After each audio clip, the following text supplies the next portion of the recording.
তাম পৃথিবীর কারো সমস্যা নয়, আল্লাহর সাথে যে সমস্যা হয় এটাই আসল সমস্যা। তাই তো হাক্কানি আলেমরা পাহাড় সমবাদ উপেক্ষা করে হক কথা বলেই যান, বলে যাবেন ইনশাআল্লাহ। যেদিন ভাই ভাইকে চিনবে না, বন্ধু বন্ধুকে চিনবে না, নেতা কর্মীকে, কর্মী নেতাকে, প্রতিবেশী পড়োশী একে অপরকে চিনবে না, সেই মুসিবতের সময়ে রসুল হবেন বাদী, আর আমরা যারা কোরআন পারি না, পৃথিবীতে কোরআনকে বর্জন করেছি, তারা হবো আসামি। আচ্ছা একটু চিন্তা করে দেখেন তো, এখানে এমন কে আছেন যে রাসূলুল্লাহ সাল্লাল্লাহু আলাইহি ওয়াসাল্লামের চেয়ে শক্তিশালী হবেন সেদিন? কেউ নাই, এটাই বাস্তব। এবং কারো হওয়া সম্ভব না যে আমার 10,000 কোটি টাকা আছে, আরো 25,000 কোটি টাকা হলে আমি মুহাম্মদ সাল্লাল্লাহু আলাইহি ওয়াসাল্লাম থেকে শক্তিশালী হয়ে যাবে, এমনটাও কারো কোনো সম্ভাবনা নেই কিয়ামত পর্যন্ত। কি ভয়াবহ হবে একটু ভাবেন। বাবা দেখলে আরেক দিকে যাবে, মা দেখলে আরেক দিকে যাবে সন্তানকে। আল্লাহ ইয়াউমা ইয়াফিরুল মারউ মিন আখিহি ওয়া উম্মিহি ওয়া আবিহি ওয়া সাহিবাতিহি ওয়া বানিহি বলেছেন। এগুলো আজকে আর বলে লম্বা করতে চাচ্ছি না। বাবা দেখে আরেক দিকে যাবে, মা দেখে, কলিজার টুকরা সন্তান। আমরা দেখেন দুনিয়ার মোহে পড়ে অনেক সময় এগুলা অনেক ভুলের মাঝে পড়ে যাই, লিপ্ত হয়ে যায়, কিন্তু পরকালের কথা চিন্তা করলে এগুলো কিছুই নেই। সবাই মুহাম্মদ সাল্লাল্লাহু আলাইহি ওয়াসাল্লামের কাছে যাবে, গিয়ে দেখবে রাসূলও তাদের বিরুদ্ধে আচরণ। বলে কি, রাসূল এই উম্মতের বিরুদ্ধে আল্লাহর কাছে নালিশ করেছেন, অভিযোগ দায়ের করেছেন। কি কারণে? যে এরা কোরআনকে পরিত্যাগ করেছে দুনিয়া। ভাইরা আমার একটু চিন্তা করে দেখেন তো, এখানে তো অনেক ভাইরা আছেন, পর্দার আড়ালের মা বোনরা শুনতেছেন, একটু ডিপলি একটু চিন্তা করেন তো, আমাদের এই এলাকায় এমন শত শত ঘর আছে, ফ্ল্যাট আছে, রুম আছে, যে রুমে, যে ফ্ল্যাটে, যে ঘরে বছরের পর বছর কোনোদিন কোরআন পড়া হয়নি। আপনারা একটু খোঁজ নিয়ে দেখেন, কথাটা আমার মিথ্যা না সত্য। সকাল থেকে বের হচ্ছি তো পেটের ঠান্ডায়, মাথার ঘাম পায়ে ফেলছি তো দুনিয়া কামাইয়ের উদ্দেশ্যে। 5টা মিনিট আপনার আমার আল্লাহর কালামের জন্য দেওয়ার সুযোগ নাই। এই উম্মত কি করে রাসূলের দরবারে সেদিন দাঁড়াবে? কোন চেহারা নিয়ে গিয়ে বলবে, হে আল্লাহ রাসূল আপনি আল্লাহর কাছে সুপারিশ করেন? রাসূল তাদের বিরুদ্ধে আল্লাহর কাছে বিচার দায়ের করবেন যে আল্লাহ এরা কোরআন পরিত্যাগ করেছে। দেখুন তো ভাইয়ের আমার, আমরা তো কোরআন পড়ি না, কোরআন পড়তে পারি না। আসলে কোরআন তো মানা কিভাবে মানবো? পারি তো না। যেটুকু জেনে মানি সেখানেও আমাদের শূন্যতা কতটুকু একটু চিন্তা করে দেখুন। আমাদের ব্যক্তি জীবনে কোরআন সুন্নাহ নাই, পারিবারিক জীবনে নাই, সামাজিক জীবনে নাই, রাষ্ট্রীয় জীবনে নাই, রাজনৈতিক জীবনে নাই, আন্তর্জাতিক জীবনে নাই, কোথাও নাই। কেন আমরা কোরআনকে এভাবে বর্জন করলাম? অথচ আপনার আমার বেডরুম থেকে নিয়ে পার্লামেন্ট পর্যন্ত কোরআন সুন্নাহ বিরোধী সবকিছু হয়। কথা বলেন না, ঠিক কিনা? আমাদের ঘরগুলো, আমরা বিছানায় যাচ্ছি তো বিছানায় গিয়ে ঘুমাবো, টিভি ছেড়ে দিয়ে ঘুমাচ্ছি, সিনেমা দেখতে দেখতে ঘুমাচ্ছি, গান দেখতে দেখতে ঘুমাচ্ছি। ফজরের নামাজে যাচ্ছেন, গ্রামের মসজিদগুলোতে ইমাম সাহেব পাশের বাড়ি থেকে সিনেমার আওয়াজ আসতেছে, কারণ রাতের বেলা তিনি ফুল ভলিউমে সিনেমা ছেড়েই ঘুমিয়ে পড়েছেন, তার আর খবর নাই। আচ্ছা বলুন তো, এই অবস্থায় তার মৃত্যুটা হলে চোখটা খুললে তো এপার, আর খুলতে না পারলে তো এপার, মানে পরপার। কি কোন অবস্থায় আপনি আল্লাহর কাছে গিয়ে দাঁড়াবেন? আহা, 90% মুসলমানের দেশের ঘরের অবস্থা এমন হতে পারে না। ইউরোপিয়ান আমেরিকান যে সমস্ত মুসলিমরা আছেন বর্তমানে, আমাদের এখানে অনেকেই আছেন যারা জানেন অথবা জেনে নেন, আমাদের ওইসব মুসলিম ভাইরা বোনরা তাদের বাচ্চা কাচ্চাদেরকে ঘুমাতে গেলে কোরআন শোনায়। উঠলে তো শোনায় যে ঘুমাবা এখন, ফুল বাড়ি, পুরো ফ্ল্যাটটাকে তারা সাউন্ড সিস্টেম করে ঘুমাতে যখন যায় তখন কোরআনে কারীমের তেলাওয়াত ছেড়ে দেয় নির্দিষ্ট টাইমের জন্য। এই সমস্ত অ্যাপস আমাদের কাছেও আছে, আপনার কাছেও আছে। আপনি কয়টা সূরা শুনবেন, শোনার পর অটোমেটিক ফোন বন্ধ হয়ে যাবে, তেলাওয়াত বন্ধ হয়ে যাবে। আধা ঘন্টা, 1 ঘন্টা বড় সূরা ছেড়ে দেন, এগুলো শুনতে শুনতে বাচ্চারা ঘুমায়। আর আমাদের দেশে, যেই দেশে যে রাজধানীকে মসজিদ মাদ্রাসার রাজধানী বলা হয়, সেই রাজধানীর ঘরে ঘরে 20 বছর 30 বছর কোরআন পড়া হয় না। আপনারা যাচাই করে দেখেন, এমন বহু ফ্ল্যাট আছে এই এলাকায়। আচ্ছা, ফ্ল্যাট বাদ দেন, এখানে যারা আছেন উপস্থিত, আপনি আপনাকে জিজ্ঞেস করেন, আমি জিজ্ঞেস করলে এটা ঠিকও না এভাবে করে উন্মুক্ত প্রশ্ন করা। আপনি আপনাকে জিজ্ঞেস করেন তো দেখি, আপনার কার ঘরে লাস্ট কবে কোরআন তেলাওয়াত হয়েছে? বলে আমি কবে তেলাওয়াত করেছি। আপনি দেখবেন এখানে 30-40 বছরের অনেক লোক আছে যে লাস্ট 10 বছরেও কোরআন তেলাওয়াত করে না। দুনিয়া তাকে এতটা মুগ্ধ করেছে, এতটা উন্মাদ বানিয়ে দিয়েছে। ইন্না কওম ইত্তাখাযু হাযাল কুরআন মাহজুরা। এদের বিরুদ্ধে রাসূল কিয়ামতের দিন বিচার দায়ের করবেন। কি ভয়াবহ হবে সেদিনের বিচার। রাসূল যদি কারো বিরুদ্ধে আল্লাহর কাছে দাঁড়ান, সে কি জান্নাতে যেতে পারবে? পারবে না। ভাই আমার, প্রথমত এজন্য নিজেরা কোরআন শিখব, দ্বিতীয়ত বাচ্চাকে শেখাবো, তৃতীয়ত অন্যদেরকে শেখার ব্যাপারে উদ্বুদ্ধ করব যে ভাই কোরআন পড়ো, কোরআন শেখো। এটা খুবই দরকারি। কোরআনে কারীম ছাড়া হেদায়েত অসম্ভব, হেদায়েত পাওয়া যাবে না।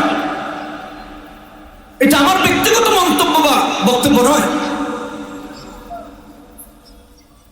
কোরআনে কারীম ছাড়া জান্নাতে যাওয়া যাবে না। কোরআনে কারীম ছাড়া পুরো পৃথিবীটা অন্ধকার। এটা আল্লাহর কালামের বক্তব্য, আমার না। কোরআনে কারীম ছাড়া আপনি আমি সহজ জীবন ব্যবস্থা কোথাও অর্জন করতে পারবো না। কোরআনের চেয়ে সহজ জীবন ব্যবস্থা বোঝা, পড়া, আমল করার জন্য আর কিছু নেই। এটাই হলো কোরআনে হাকিম। আল্লাহ রাব্বুল আলামিন এই জন্য অল্প সময়ে বেশি কথা বলার চেষ্টা করার জন্য আমি একটু দ্রুত বলতেছি, ভালো করে শুনুন। সুর দিয়ে আরেকদিন ওয়াজ শুনেন যদি কখনো কোথাও সময় হয়। আল্লাহ রাব্বুল আলামিন সূরা বাকারাতে 185 নম্বর আয়াত, একটু কোট করে বাড়িয়ে নিয়ে যান যে কথাগুলো কি রাফি বিন মনিরের ব্যক্তিগত না আসলে আল্লাহ বলছেন, এটা একটু মাথায় রাখবেন। আল্লাহ 185 নম্বর আয়াতে সূরা বাকারায় বলছেন, হুদাল লিন-নাস ওয়া বাইয়িনাতিন মিনাল হুদা ওয়াল ফুরকান। 7 নম্বর পৃষ্ঠায় হিফজুল কোরআনে 2 নম্বর পারা। গোটা বিশ্ব জগতের সমস্ত মানুষের হেদায়েতের আর মুক্তির পথ আর পাথের কোরআনে কারীম। কোরআন হলো মুক্তির পাথের। কোরআন ছাড়া হেদায়েত অসম্ভব। কে বলেছে কোরআন বাদ দিয়ে আপনি শান্তি প্রতিষ্ঠা করতে পারবেন, এটা করতে পারবেন, ওটা করতে পারবেন? কখনো পারবেন না। আল্লাহ রাব্বুল আলামিন এই কথাই বলেছেন, হুদাল লিন-নাসি ওয়া বাইয়িনাতিন মিনাল হুদা ওয়াল ফুরকান।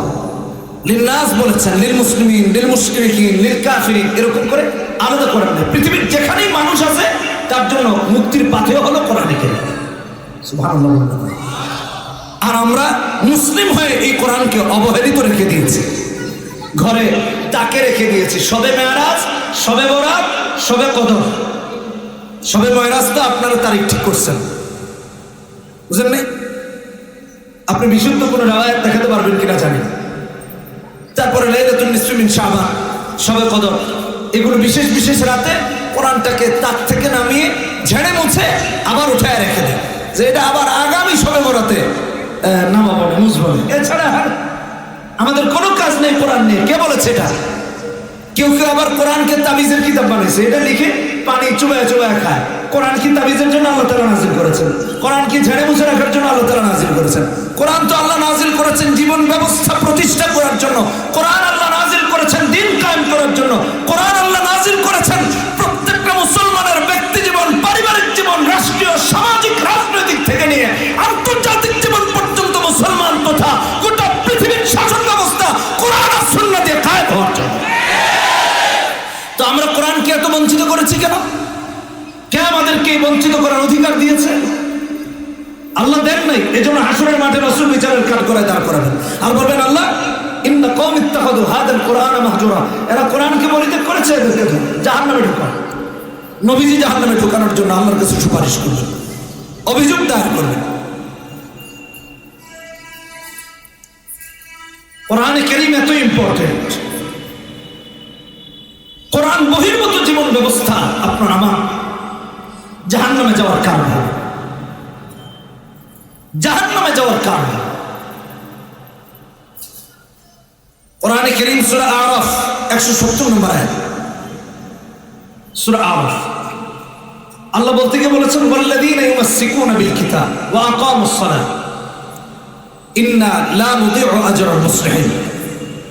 আল্লাহর কিতাবকে আঁকড়ে ধরবে, সালাত কায়েম করবে। আল্লাহ বলছেন লা নুদিউ আজরাল মুসলিহিন, আমি মুসলিহিন বা সৎকর্মশীলদের আমলকে নষ্ট করব না। সৎকর্মশীলদের আমল নষ্ট হবে না, অসৎকর্মশীলদের আমল নষ্ট হবে। অসৎকর্মশীলদের আমল নষ্ট হবে, সৎকর্মশীলদের আমল নষ্ট হবে না। আমার ভাইরা, সৎকর্মশীল কারা?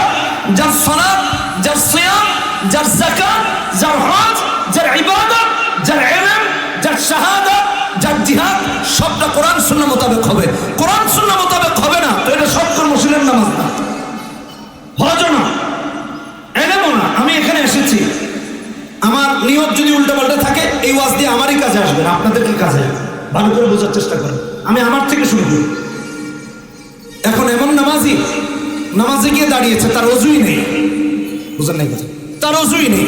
এমন নামাজি নামাজে গিয়ে দাঁড়িয়েছে, সে ফরজ গোসলের বিধানই জানে না, তো তার অজু হলো, পবিত্রতা হলো? কুলি করা, নাকে পানি দেওয়া, সমস্ত শরীর ধৌত করা, তার উপর গোসল ফরজ, সেই ফরজ বিধান জানে না যে তার উপর গোসলটা ফরজ হয়েছে। এখন সেই 3টা ফরজ আদায় করে নেই, বলেন তো তার পবিত্রতা হয়েছে? পবিত্রতা হয়নি। তো ও যদি 60 বছর নামাজ আদায় করে, এই যুবক ছেলেটা, তার নামাজ কবুল হবে? তার তাহাজ্জুদ কবুল হবে? তার ইবাদত কবুল হবে? হবে না। ইন্না লা নুদিউ আজরাল মুসলিহিন, আমি এটা বোঝানোর জন্য বলেছি। আচ্ছা এটা রাখেন, এক মসজিদে আমরা মাগরিবের নামাজের জন্য ঢুকেছি, ঘটনাটা আমি অনেক জায়গায় বলেছি, আজকে বলতেছি, অনেক আগে, যেহেতু বাস্তব। এক ছেলে যুবক নামাজের ইমামতিতে দাঁড়িয়েছে, তো আমাদের সময় অল্প, আমরা দাঁড়িয়ে গেছি, সূরা ফাতিহা পড়তেছে। আচ্ছা প্রথম তাকবীরের দিকে যাই, তাকবীরে তাহরিমা, আল্লাহু আকবার। আল্লাহ শব্দতে টান না দিয়ে সে হামজাতে টান দিচ্ছে, আল্লাহু আকবার। সূরা ফাতিহা পড়বে তো একই টোনে পড়তেছে, আলহামদুলিল্লাহি রাব্বিল আলামিন। গ্রামের একটা টোন আছে দেখবেন, আলহামদুলিল্লাহি রাব্বিল আলামিন। বুঝেন নাই? আমি বোঝানোর জন্য বলেছি, আল্লাহ মাফ করুন। এইভাবে করে পড়তেছে। আমার ভাইরা, আল্লামা কাজী নাসিরউদ্দিন বাইজাবি রাহিমাহুল্লাহ লিখেন, আলহামদুর জায়গায় কেউ যদি আলহামদু পড়ে তার নামাজ ফাসিদ, তার নামাজ হয় নাই। আমার মায়েরা, আমার বোনেরা, এখানে মহিলা মাদ্রাসা আছে, কেন নারীর জন্য আরো বেশি, পুরুষের চেয়ে বেশি কোরআন এবং সুন্নাহের জন্য নিজেকে নিবেদিত করে দেওয়া উচিত? ভালো করে বুঝুন। একটা বাচ্চা আপনার সাথে এমন কানেকশন থাকে, তার বাবার সাথে অতটা থাকে না। আপনি যদি কোরআন আর সুন্নাহর বাস্তব রূপ দিতে পারেন, তাহলে আপনার বাচ্চাটাই নেককার, পরহেজগার, দিনদার, আমানতদার কথা এই জামানার বুজুর্গে পরিণত হবে। আরেকজন মা যদি অশ্লীল হন, অশালীন চরিত্রের অধিকারিণী হন, এই বাচ্চাটা কোথায় যাবে চিন্তা করেন? তার ব্রেইন, তার মানসিকতা তৈরি হবে উল্টাপাল্টা কাজ দিয়ে। উদাহরণস্বরূপ, একজন মা সারাক্ষণ কোরআনে কারীমের তিলাওয়াত করেন, ঘরে নামাজ আদায় করেন সময় মতো, ওয়াক্ত মতো। বাচ্চা দেখে নিজেও মায়ের সাথে গিয়ে নামাজে দাঁড়ায়, মা তিলাওয়াত করেন, বাচ্চাও পাশে গিয়ে গুনগুন করে তিলাওয়াত করার চেষ্টা করে। আসেন বিপরীতে যায়, একটা মা স্টার জলসার নিয়মিত দর্শক, তিনি নিয়মিত স্টার জলসা দেখেন, তো বাচ্চাও গিয়ে দেখে, দেখে দেখে এটা দিয়ে তার ব্রেনটাকে সাজায়।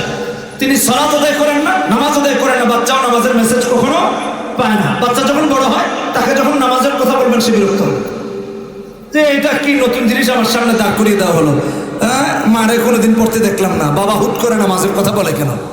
না, তার কাছে অপরিচিত লাগবে।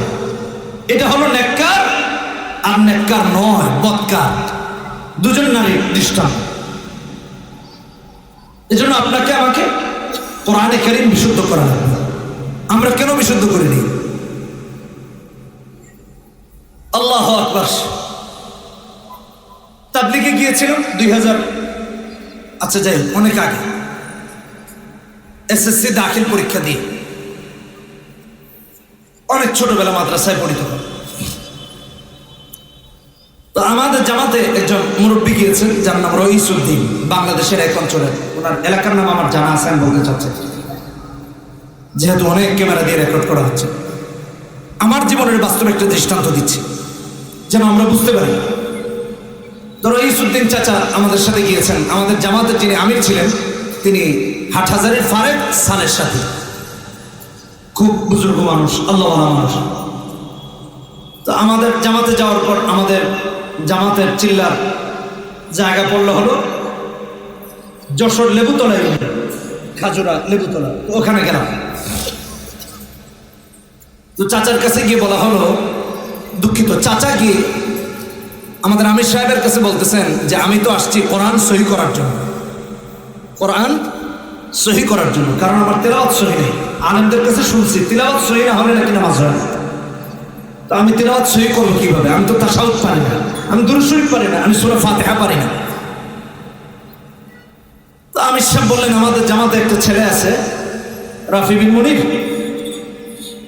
তার কাছে গিয়ে আপনি একটু আলাদাভাবে সময় দিয়ে। তো চাচা এসে আমাকে বলতেছেন, বাবা তোমার কাছে আমি কোরআনটা শিখবো।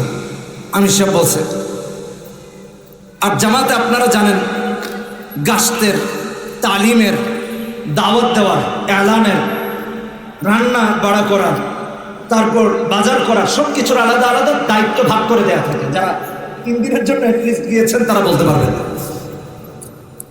তো উনি চাচা গিয়ে আমাকে অফার করলেন, তুমি আমাকে শুধু কোরআনটা শিখাবা আর তোমার সব দায়িত্ব আমার, মানে কাজ কাম যা আছে, বাজার, রান্না বাড়া, এগুলো। আমি বললাম, চাচা আমার কিছুই করা লাগবে না, আমি করব, আর ইনশাল্লাহ আপনাকে যেটুকু পারি আমি শেখাবো, চেষ্টা করব। 40 দিন চেষ্টা করলাম, ফাতিহা সহি হয়নি। ইহদিনাস সিরাতাল মুস্তাকিম সিরাতাল লাযীনা আন'আমতা আলাইহিম, বেশ লাগায় দেন দুটো সিরাত। তাশাহুদ, আসসালামু আলাইকা আইয়ুহান নাবিয়্যু ওয়া রাহমাতুল্লাহি ওয়া বারাকাতুহু, আসসালামু আলাইনা, আসসালামু আলাইকা আর আসসালামু আলাইনা, দুটো বেচ লাগায় দেন।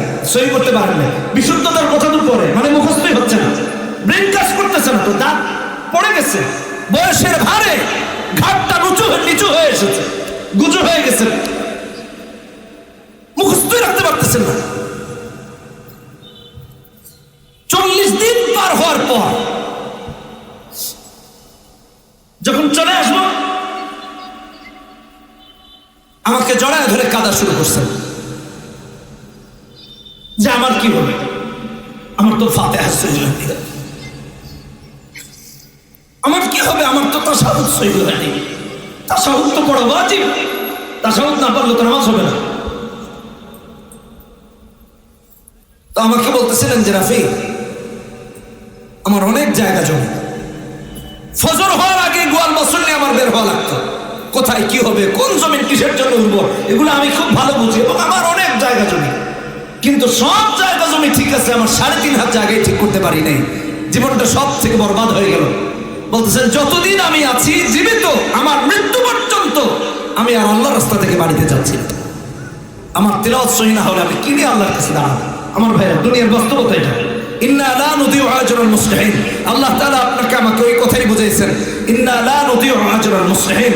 সালাত, সিয়াম, যাকাত, হজ, ইবাদত, ইলম, আমল, এগুলো সব যদি কোরআন সুন্নাহ মোতাবেক না হয়, আল্লাহর কাছে জবাবদিহিতা করা লাগবে। গিয়ে দেখবে যে আমার নামাজ কবুল হয় না, অথচ 60 বছর একদিনও নামাজ বাদ দেয়নি। আল্লাহকে বলবে, আল্লাহ আমার নামাজ কেন কবুল হলো না? দেখবে যে তার নামাজ তো প্রথম আসমানি ভেদ করেনি, কারণ এই নামাজের কেরাত সহি ছিল না, এই নামাজের রুকু সহি ছিল না। আমি কয়েকদিন আগে আমাদের গাড়ির ইঞ্জিন পরিবর্তনের জন্য গিয়েছি ধুলাইখালে, এক মসজিদে নামাজের জন্য ঢুকেছি। নামাজে ঢুকে দেখি এক লোক নামাজ পড়তেছে আমার পাশে, পুরো কাতারের, এটা 3য় বা 4র্থতম কাতার হবে, এলাকার নামটা বলা ঠিক হয় না, মুখ দিয়ে হুট করে বের হয়ে গেছে। যাই হোক, 3য় বা 4র্থ কাতারের বাম পাশে দাঁড়িয়েছে, একেবারে কাতারের শেষ অংশে। তো উনি নামাজ আদায় করতেছেন, ইমাম সূরা ফাতিহা পড়তেছেন, উনিও পড়ছেন। আচ্ছা যাক, এটা নিলে মেনে নিলাম, পড়ছেন। ইমাম অন্য সূরা পড়তেছেন, সে আরেক সূরা পড়তেছে। মুসল্লি নামাজের মাঝে ইমাম এক সূরা পড়তেছে, সে আরেক সূরা পড়তেছে। কারণ ইমাম যে সূরা পড়তেছেন তিনি সেটা পারেন না। তিনি ভেবেছেন যে একটা পড়া লাগবে, পড়তেছেন, তা আবার পড়তেছেন, আশপাশে 3-4 জন মিলে শুনতেছে, মানে এত আওয়াজ, বুঝলেন না? বুঝলেন? এইভাবে করে পড়তেছে, ডান বাম থেকে সবাই শুনতেছে। রুকুর তাসবিহতে গিয়ে পড়তেছে সুবহানা রাব্বিয়াল আযীম, এর জায়গায় পড়তেছে সুবহানাকা রাব্বিয়াল আযীম, সুবহানাকা রাব্বিয়াল আ'লা। হ্যাঁ, বলুন তো এই নামাজ কিভাবে আল্লাহর কাছে কবুল হবে? আল্লাহ কি এমন ঠিকাদারি আপনাকে দিয়েছেন যে আপনি যেমন চান যেমন মন চায় করবেন আর আল্লাহ কবুল করবেন? ভাই আমার, কোরআন বিশুদ্ধ করেন, নবীজির সুন্নাহর উপর চলার চেষ্টা করুন। এই জন্য সন্তানদেরকে আলেম বানান, নিজেরাও আলেম হওয়ার চেষ্টা করি, নিজেরা দিন শিখি। আলেম হয়ে ব্যবসা করেন, আলেম হয়ে অ্যাডভোকেট হন, আলেম হয়ে ব্যারিস্টার হন, আলেম হয়ে ডাক্তার হন, আলেম হয়ে অন্যান্য কাজে আপনি অংশগ্রহণ করেন, ড্রাইভারি করেন। অসুবিধা আছে কোন? অসুবিধা নেই। আমাদের সাহাবায়ে কেরামদের ইতিহাস পড়বেন, হায়াতুস সাহাবা পড়বেন। সাহাবায়ে কেরাম কষ্ট করেছেন, আলেম হয়েই খেলে আপনার ইমামতি। তো এলাকার যদি সবাই আলেম হয়ে যায়, মসজিদ তো একটা, তো গ্যাঞ্জাম লাগাবো, এটা কাজ না। আলেম এই জন্য হতে হবে, এলম শিক্ষা করা ফরজ। এলম শিক্ষা করে কি? জোরে বলেন কি? জোরে বলেন কি? ফরজ। মাথায় রেখেন এটা। আমাদের যুবকরা বিয়ে করা ফরজ এটা খুব ভালো বোঝে, কিন্তু এলম শিক্ষা করা ফরজ এটা জানেই না, এটা জানেই না। কে আপনাকে আমাকে এই অজানা তথ্যটা থেকে দূরে রাখলো বলেন? বিয়ে করা সবসময় ফরজ না, ভালো করে শোনেন, কখনো হারামও। কিতাবুন নিকাহে মিশকাতের প্রথম হাদিসে রাসূলুল্লাহ সাল্লাল্লাহু আলাইহি ওয়াসাল্লাম বলেছেন, কারো জন্য বিয়ে ফরজ, কারো জন্য ওয়াজিব, কারো জন্য সুন্নাহ, কারো জন্য হারাম। তবে একটা কথা বলি, যে সামর্থ্যবান নয় তার জন্য বিয়ে করা হালাল না, তার জন্য নাজায়েজ, তার জন্য হারাম। কিন্তু ইলমে দ্বীন শিক্ষা করা প্রত্যেকটা মুসলিম নরনারীর জন্য ফরজ। এ ব্যাপারে কারো কোনো দ্বিমত নাই, কোন মতের, কোন পথের, কোন আলেমের ইখতিলাফ নাই। কেন পারি না আপনি আর আমি? কোরআন, আমার ভাইরা, কোরআন এবং সুন্নাহ ব্যতিরেকে গোটা পৃথিবীটা অন্ধকার। কারণ হলো লাইট ছাড়া যেরকম চলা যায় না, অন্ধকার পথ পথিক দেখতে পারে না, ঠিক তেমনি ভাবে কোরআন এবং সুন্নাহ হলো এমন আলো, যে আলো ছাড়া আল্লাহর জান্নাত পর্যন্ত যাওয়ার রাস্তা দেখা যায় না। একজন পথিক যদি নিরাপদে তার গন্তব্যে অন্ধকার পথ পাড়ি দিয়ে যেতে হয়, তাহলে দেখবেন লাইট জ্বালাতে হয়, আলো জ্বালাতে হয়, নয়তোবা ভাঙায় পড়ে যাওয়ার সম্ভাবনা থাকে, সাপে কামড় দেওয়ার সম্ভাবনা থাকে, গোবরে হোঁচট খাওয়ার সম্ভাবনা থাকে, নানানভাবে ক্ষতিগ্রস্ত হওয়ার সম্ভাবনা থাকে। কিন্তু আমার ভাইয়া, ওই পথিকের হাতে যখন আলো থাকে, অন্ধকার দূরীভূত করে আলো দিয়ে দেখে দেখে সাপের কামড়, গোবরে পড়ে যাওয়া, হোঁচট খেয়ে পড়ে যাওয়া, সমস্ত কিছু থেকে নিরাপদে মাহফুজ হয়ে গন্তব্যে নিরাপদে পৌঁছে যায়। ঠিক তেমনি ভাবে কোরআন আর সুন্নাহ যার জিন্দেগিতে থাকে, দুনিয়ার সমস্ত অন্ধকার, মাদকের অন্ধকার, জিনার অন্ধকার, অশ্লীলতার অন্ধকার, হারামের অন্ধকার, সমস্ত অন্ধকার থেকে নিজে কোরআনের সুন্নাহর আলো দিয়ে পথ দেখে দেখে কবরে যায়।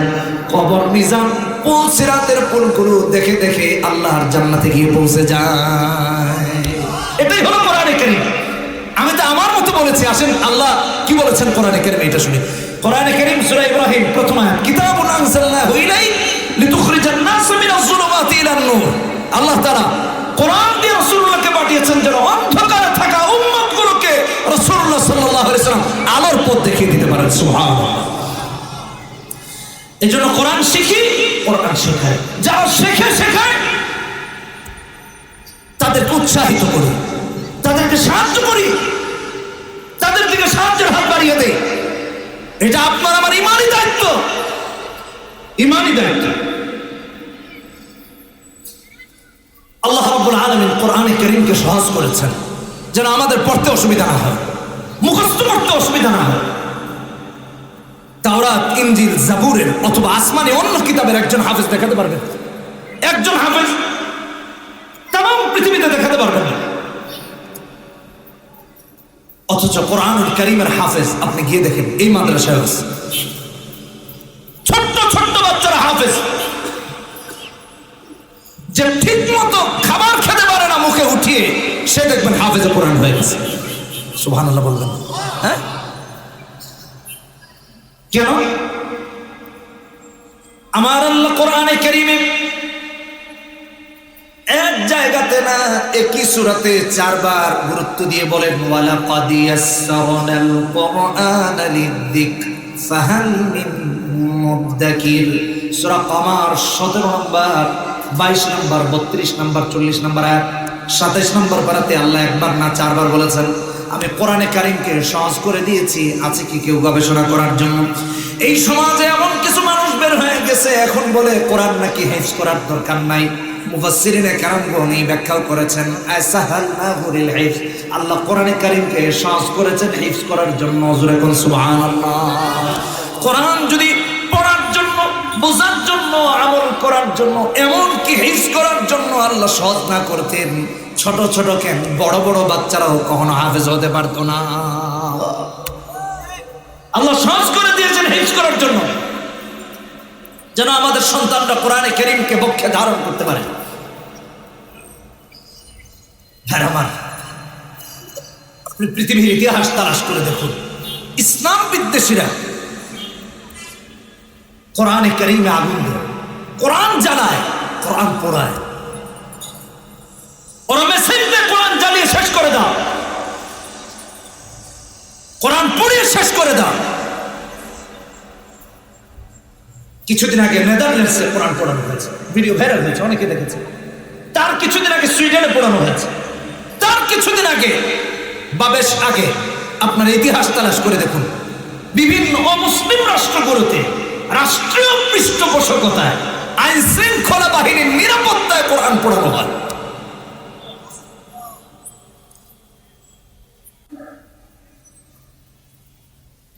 কোরআনের সাথে ওদের যত বিদ্বেষ, কারণ হলো পৃথিবীতে সব থেকে বর্ধনশীল ধর্ম হলো ইসলাম। মানুষ কনভার্ট হয়ে মুসলিম হচ্ছে সবচেয়ে বেশি, অন্য ধর্ম থেকে। আপনারা গুগলে সার্চ দিলে এটা রিপোর্ট খুঁজে পেয়ে যাবেন, সমীকরণও পেয়ে যাবেন।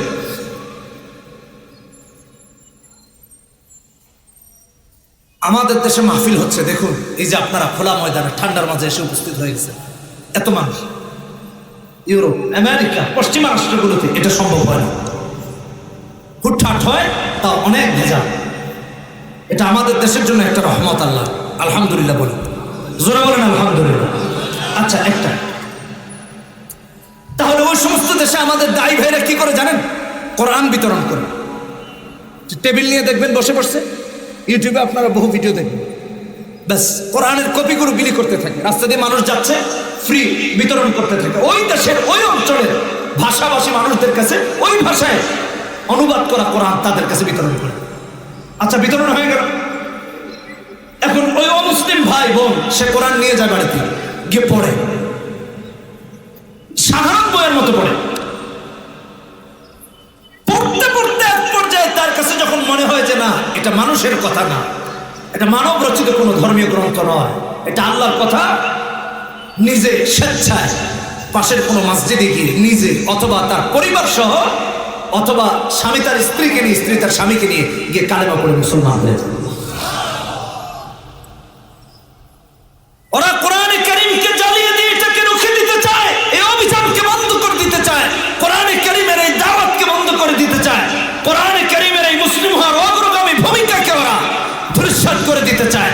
তাই কোরআন বিদ্বেষীরা কোরআন পড়ায়, কোরআন জ্বালায়, জ্বালিয়ে মুসলমানদেরকে মেসেজ দিতে চায়, অমুসলিমদেরকে মেসেজ দিতে চায়, কোরআন জ্বালিয়ে জ্বালিয়ে শেষ করে দিব, কোরআনে কারীম পুড়িয়ে পুড়িয়ে শেষ করে দিব। আর আমার ভাইরা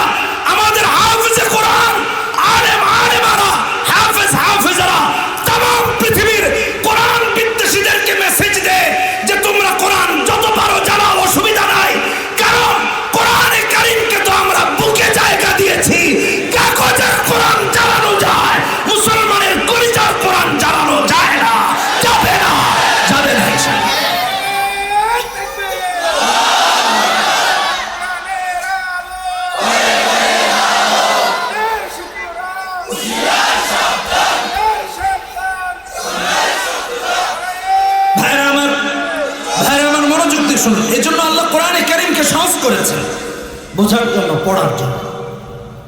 কোরআনে কারীম পড়ে পড়ে অসংখ্য মানুষ মুসলিম হয়ে যায়, এই জন্য কোরআনের প্রতি ওদের বিদ্বেষ। আমাদেরকে মেসেজ দেয় যে তোমাদের কোরআন জ্বালায় দেবে, আর আমাদের হাফেজরা মেসেজ দেয় তোমরা জ্বালাও। কলিজা জ্বালাবা কি দিয়ে? কোরআনকে তো জায়গা দিয়েছি কলিজায়। এজন্য আপনার বাচ্চাকে এর একজন সাক্ষী রাখেন, হাফেজ বানান। যদি তার মেধা ভালো হয়, জোর করার দরকার নেই, পারলে আলহামদুলিল্লাহ। মারধরের দরকার নেই, পারলে আলহামদুলিল্লাহ। বাচ্চাকে বোঝান, সময় দেন। সবার মেধা এক না, যাদের মেধা ভালো বাবা মা তো বুঝে যে আমার বাচ্চার মেধা কি। আপনি তাকে হাফেজ বানান, আলেম বানান। আল্লাহু আকবার। ভাইরা আমার, কোরআনের সাথে আমাদের এই সমাজের দূরত্ব হওয়ার কারণে হক্কানি আলেমদের সাথে দূরত্ব বাড়তেছে। খুবই গুরুত্বপূর্ণ দুইটা লাইন একটু লিখে রাখেন, মরে গেলে যেতে পারি যে কোনো সময়। এই কথাটা একটু গভীরভাবে চিন্তা করেন, রাতে মাথায় বিছানাটা রাখেন বালিশে। কোরআনের সাথে নবীজির সুন্নতের সাথে যত দূরত্ব হবে, হক্কানি আলেমদের সাথে তত দূরত্ব বাড়বে। আপনি হক্কানি আলেমদের ভাষা বুঝবেন না, আপনি কোরআনের ভাষা বুঝবেন না, আপনি ইসলামের ভাষা বুঝবেন না। এই জন্য আলেম দেখবেন মাদকের বিরুদ্ধে কথা বললে মাদক চোরা কারবারিরা হুজুরে মারে। আপনাদের এই অঞ্চলেই তো এই ঘটনা ঘটেছে। প্রশাসনকে ধন্যবাদ দিই, তারা আবার তাদেরকে গ্রেফতার করেছে, দোষীদেরকে। হ্যাঁ, বোঝার ভাষা নাই, কারণ তার দূরত্ব আল্লাহর সাথে অনেক তৈরি হয়ে গেছে। এই জন্য এই সমাজে হক্কানি আলেমদের কথা বোঝে না, অথচ কোরআন শোনা, কোরআন পড়া ঈমান বৃদ্ধির কারণ।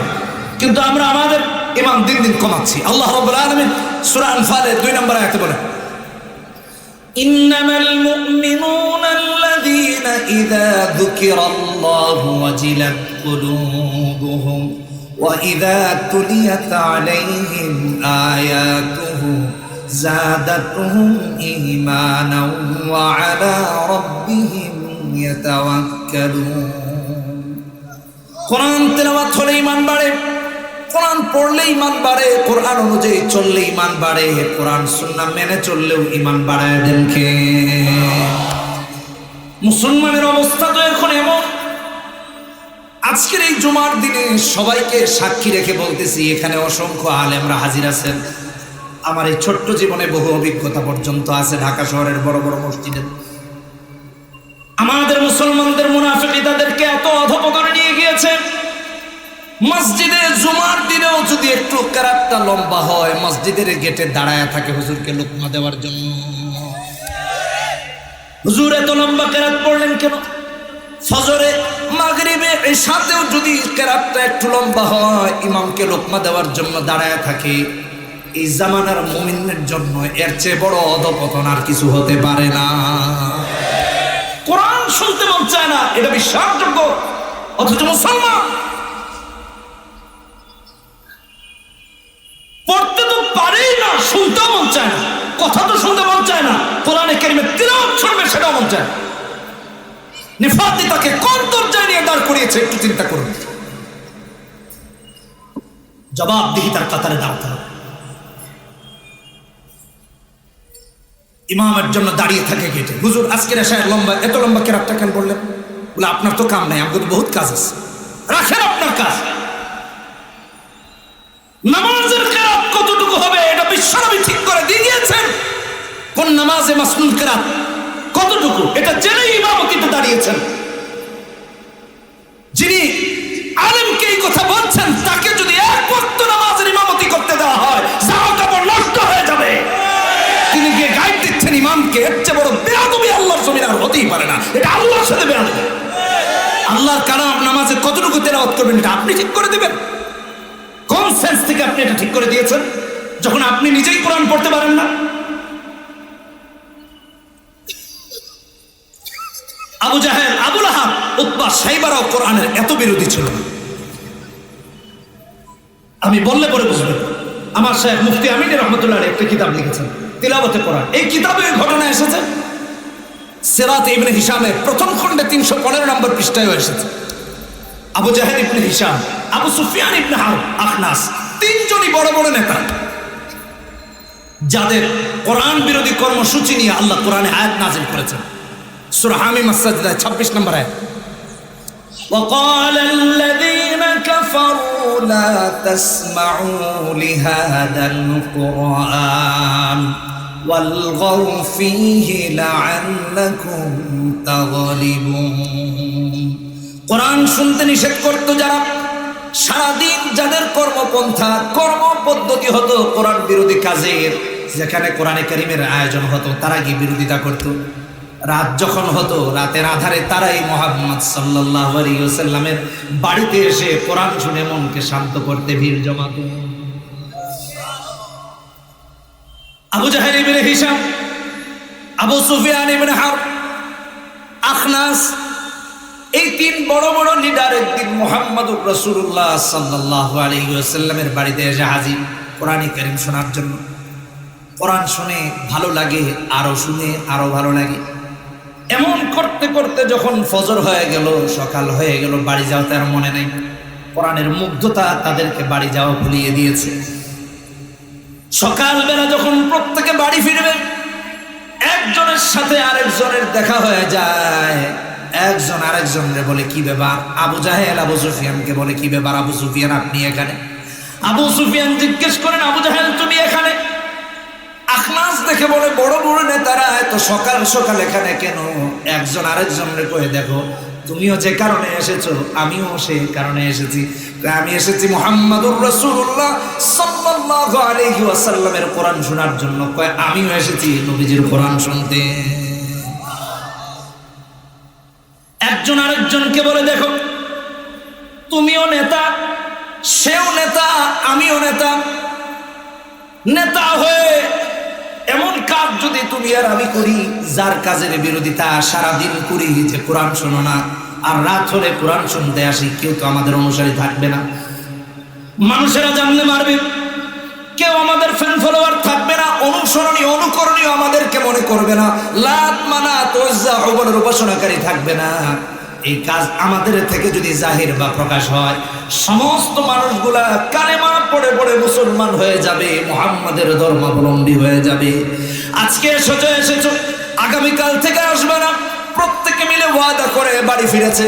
বাড়ি যখন চলে গেল, সারাদিন পার হয়ে গেল। রাতের বেলা যখন বিছানায় গিয়েছে ঘুমাতে, ঘুম আসে না আমার ভাইয়েরা। ডান কাত হয়ে ঘুম আসে না, বাম কাত হয়ে ঘুম আসে না, উঠে হাঁটি ঘুম আসে না। কোন অদৃশ্য শক্তি যেন তাদেরকে পাগল বানিয়ে দিয়েছে, কি যেন শূন্যতা তাদের দিলের মাঝে বিরাজমান। মনটা শান্ত হয় না। প্রত্যেকে চিন্তা করলো, এক একজন করে ভাবতে লাগলো, আমি আজকে যাই। আবু জাহেল আবু সুফিয়ান তো আজকে যাবেন না। আখনাস ভাবলো এমনটা। আবু সুফিয়ান ভাবলো আবু জাহেল আর আখনাস তো আজকে যাবে না। আবার আবু জাহেল ভাবলো আবু সুফিয়ান আখনাস যাবে না। আবু সুফিয়ান ভাবলেন আবু জাহেল আর আখনাস যাবে না। এ ভেবেছে ওই দুজন যাবে না, ও ভেবেছে এই দুজন যাবে না, আরেকজন ভেবেছে এই দুজন যাবে না। আজকে একটু গিয়ে কোরআনটা শুনে আসি। মন বলছে মুহাম্মাদুর রাসূলুল্লাহ সাল্লাল্লাহু আলাইহি ওয়াসাল্লামের কোরআন যতক্ষণ না শুনবো, ততক্ষণ পর্যন্ত মনটা শান্ত হবে না। একজন ভাবলো অপর দুজন আসবে না, আরেকজন ভাবলো অপর দুজন আসবে না। এমন করতে করতে গিয়ে হাজির। আর চিন্তা করলো একটু শুনেই বাড়ি ফিরে আসবো। কোরআনে কারীম যখন শুনতে গিয়েছে, যত শুনে তত ভালো লাগে, আরো শুনে আরো ভালো লাগে। ভাবতে লাগলো একটু শুনি তারপর বাড়ি চলে যাব, আর একটু শুনি তারপর বাড়ি চলে যাব, আর একটু শুনি তারপর বাড়ি চলে যাব।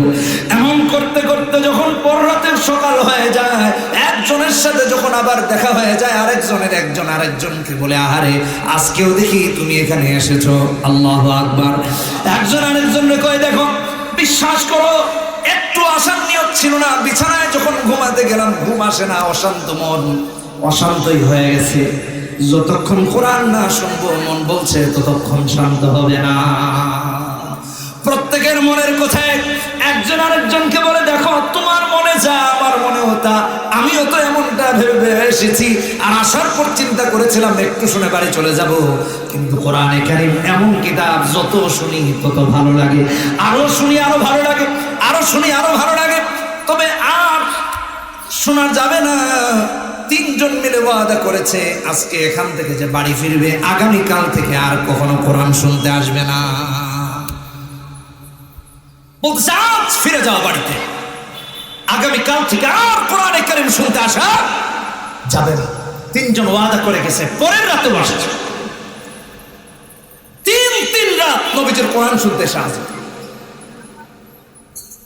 একজন আরেকজনকে জিজ্ঞেস করে, আমাদের কোন কর্মসূচি, কোন প্রতিজ্ঞা, কোন কমিটমেন্ট কোরআনের বিরুদ্ধে ঠিক রাখতে পারতেছি না। নেতারা বলতে লাগলো, মুহাম্মাদুর রাসূলুল্লাহ সাল্লাল্লাহু আলাইহি ওয়াসাল্লামকে আমরা কেউ বলি পাগল, কেউ বলি জাদুঘর, কেউ বলি গণক, কেউ আবার বলি কবি, কেউ বলি এটা সেটা। কিন্তু বিশ্বাস করো, কোরআনে কারীম যদি আল্লাহর কালাম না হতো, এত ভালো লাগা কখনো কাজ করতো না। আল্লাহু আকবার, চিৎকার দিয়ে বলে আল্লাহু আকবার। এই কোরআন পড়তে রাজি আছি তো ইনশাআল্লাহ? আছি তো ইনশাআল্লাহ?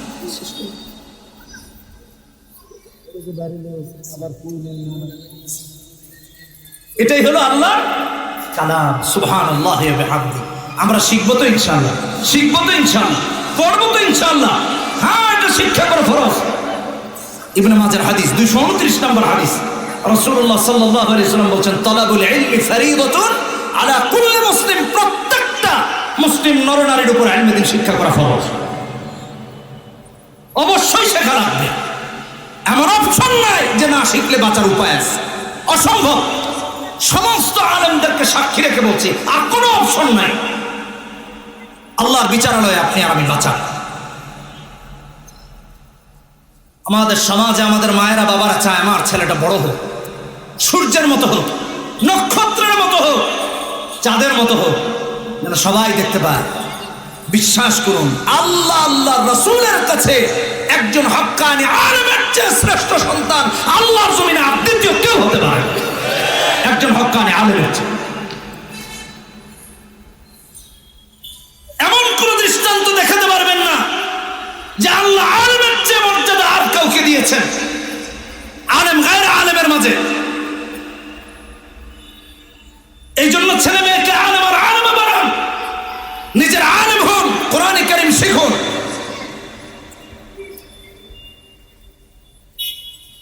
আর এই সমাজের আজকে সব থেকে অবহেলিত হলো হক্কানি আলেমরা। কথা বলেন ঠিক কিনা বেঠিক?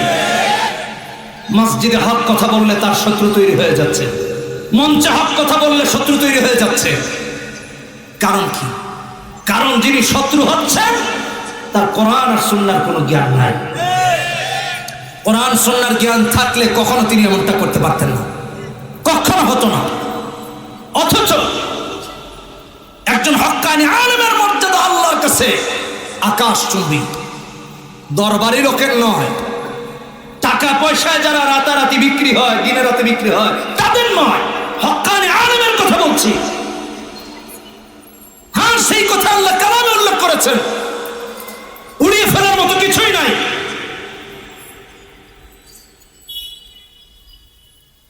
কেন একজন হক্কানি আলেমের মর্যাদা এত বেশি, এটা আগে বুঝুন। কারণ যিনি হকের পথে চলেন তাকে আকাশচুম্বী বাধা উপেক্ষা করে হকের পথে চলা লাগে। এই জন্য তার মর্যাদা আকাশচুম্বী, তার মর্যাদা দুনিয়া আখিরাতে আকাশচুম্বী, আসমান পর্যন্ত পৌঁছে যায়, আল্লাহর আরশ পর্যন্ত পৌঁছে যায়। আমার ভাইরা, অত্যন্ত দুঃখের সাথে বলছে, আপনারা কেউ মনে কিছু নিয়ে আপনাদের পায়ে ধরে। আর কেউ যদি চান যে হুজুর আমার পায়ে ধরেন, আসেন, আমি ধরুন, সবার সামনে ধরুন, অসুবিধা নেই। আলেমকে আপনি চাপ প্রয়োগ করছেন, কেউ বলছেন হুজুর এই ওয়াজ করা যাবে না, বলছেন হুজুর এটা বলা যাবে না। সমস্যা কি? পারিপার্শ্বিক সমস্যা। সমস্যা কি? রাষ্ট্রীয় সমস্যা। আমার আপনার কাছে জিজ্ঞাসা, আপনি আলেমের উপর যে কত সমস্যা সেটা জানেন? আলেমের উপর কত সমস্যা সেটা জানেন? আপনাকে এমন কি রাষ্ট্র সমস্যায় ফেলেছে যেটার কারণে আলেম হক কথা বলতে পারবে না? কিন্তু একজন হক্কানি আলেমের সমস্যা তো আল্লাহর সাথে তৈরি হয়। দুনিয়ার সমস্যাকে কাটিয়ে উঠা যায়, রবের সাথে সমস্যা তৈরি হলে তা কাটানোর ক্ষমতা দুনিয়াবাসী কারো থাকে না। বলে হুজুর রবের সাথে কি সমস্যা তৈরি হয়? ভাইরা আমার, যে কোরআন আপনার সেই কোরআন আমার। আপনি কোরআনে কারীম খুলে দেখেনি, বলছেন ইন্নাল্লাযীনা ইয়াকতুমুনা মা আনজালনা মিনাল বায়িনাত ওয়াল হুদা মিন বা'দি মা বায়্যানাহু লিন-নাসি ফিল কিতাব উলাইকা ইয়ালআনুহুমুল্লাহ ওয়া ইয়ালআনুহুমুল লাঈনুন।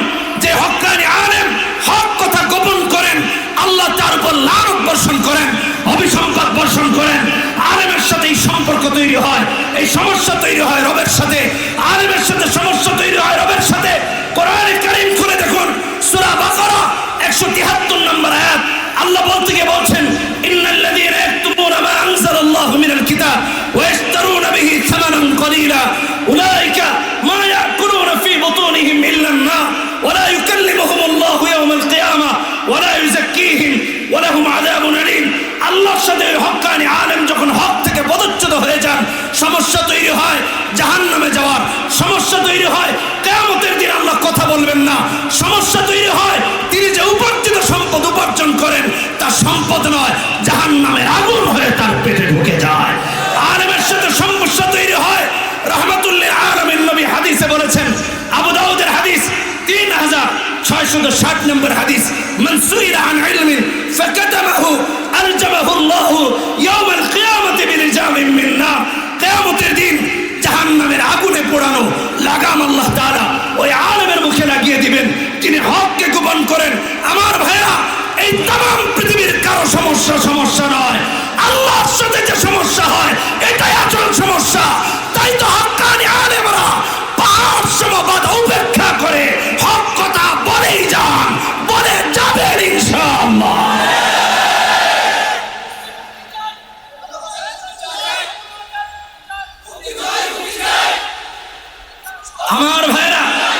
আমার ভাইরা তারা হলো হক্কানি আলেম। এখন আসেন আলেমের মর্যাদা কেন একটু বাড়াই দেওয়া হলো, এটা বললাম। পাহাড় সম বাধা উপেক্ষা করে তাদেরকে ওই মর্যাদায় যেতে হয়। কোন মর্যাদায়? আল্লাহ রাব্বুল আলামিন কোরআনে কারীমে বলেছেন সূরা মুজাদালা 11 নম্বর আয়াত, ইয়ারফাইল্লাহুল্লাযীনা আমানু মিনকুম ওয়াল্লাযীনা উতুল ইলমা দারাজাত। আলেমের মর্যাদার কথা বলতে গিয়ে আল্লাহ তাআলা সূরা ফাতিরা 28 নম্বর আয়াতে বলেন ইন্নামা ইয়াখশাল্লাহা মিন ইবাদিহিল উলামা। আলেমের মর্যাদার কথা বলতে গিয়ে আল্লাহ রাব্বুল আলামিন অন্য আয়াতে সূরা নাহলে 43 নম্বর আয়াতে বলছেন ফাসআলু আহলায যিকরি ইন কুনতুম লা তা'লামুন। আলেম আর জাহেলের মাঝে পার্থক্যের আল্লাহ রাব্বুল আলামিন নমুনা পেশ করতে গিয়ে বলেছেন সূরা জুমার 9 নম্বর আয়াত, কুল হাল ইয়াস্তাউিল্লাযীনা ইয়া'লামুন ওয়াল্লাযীনা লা ইয়া'লামুন। আলেমের মর্যাদার কথা বলতে গিয়ে রাহমাতুল লিল আলামিন নবী বলেছেন হক্কানি আলেমরা উঠে যাবেন আস্তে আস্তে, কিয়ামত সন্নিকটে চলে আসবে। 80 নম্বর আয়াত, 80 নম্বর হাদিস, বুখারী শরীফের হাদিস, ইন্না মিন আশরাতিস সাআহ আইয়ুরফা আল ইলম। আল্লাহ আলেমদের মৃত্যুর মাধ্যমে ইলমকে উঠায় নেবেন, কিয়ামত নিকটতম হয়ে যাবে। আলেমের মর্যাদার কথা বলতে গিয়ে আল্লাহ রাব্বুল আলামিন যেমন বলেছেন, তার হাবিব বলতে গিয়ে বলেছেন বুখারীর হাদিস 5027 নম্বর হাদিস, খায়রুকুম মান তাআল্লামাল কুরআন ওয়া আল্লামা। আলেমের মর্যাদার কথা বলতে গিয়ে আল্লাহ রাব্বুল আলামিন যেমন বলেছেন, রাহমাতুল লিল আলামিন নবীও বলেছেন 71 নম্বর হাদিস, বুখারীর হাদিস, মান ইউরিদিল্লাহু বিহি খায়রান ইউফাক্কিহু ফিদ্দীন। আলেমের মর্যাদার কথা বলতে গিয়ে রাহমাতুল লিল আলামিন নবী হাদিসে বলেছেন, আবু দাউদের হাদিস 3643 নম্বর হাদিস, অন্যান্য হাদিসের কিতাবের মধ্যে এসেছে রাহমাতুল লিল আলামিন নবী বলেন ওয়া ইন্নাল উলামা ওয়ারাসাতুল আমবিয়া। যে আলেমকে আপনি বাজে ভাবছেন, যাকে তুচ্ছ তাচ্ছিল্য করছেন, যাকে জাতা ভাবছেন, ওই আলেম সমস্ত নবী রাসূলের ওয়ারিস, সমস্ত নবী রাসূলের ওয়ারিস। মনে রাখবেন, দুনিয়াতে টাকাওয়ালার সন্তানের দিকে বাঁকা চোখে তাকালে চোখ থাকে না। দুনিয়াতে প্রভাবশালী সন্তানের দিকে খারাপ আচরণ করলে আপনাকে আমাকে লাঞ্ছিত হতে হয়। আল্লাহর কসম, এই দুনিয়ায় যারা হক্কানি আলেমের সাথে বেয়াদবি করবে, কিয়ামতে আল্লাহর বিচারে দাঁড়াতেই হবে, দাঁড়াতেই হবে, দাঁড়াতেই হবে।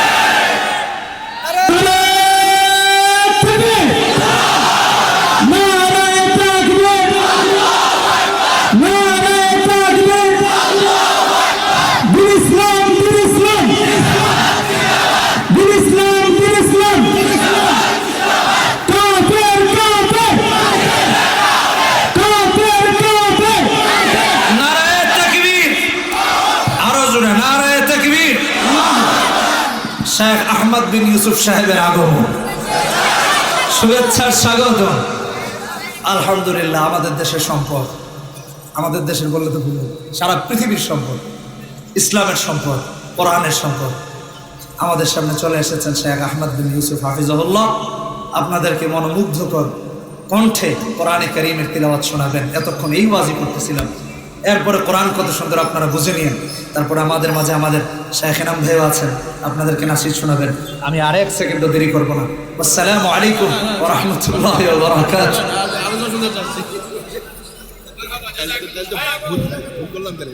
আলহামদুলিল্লাহ, সময় উপস্থিতি আপনারা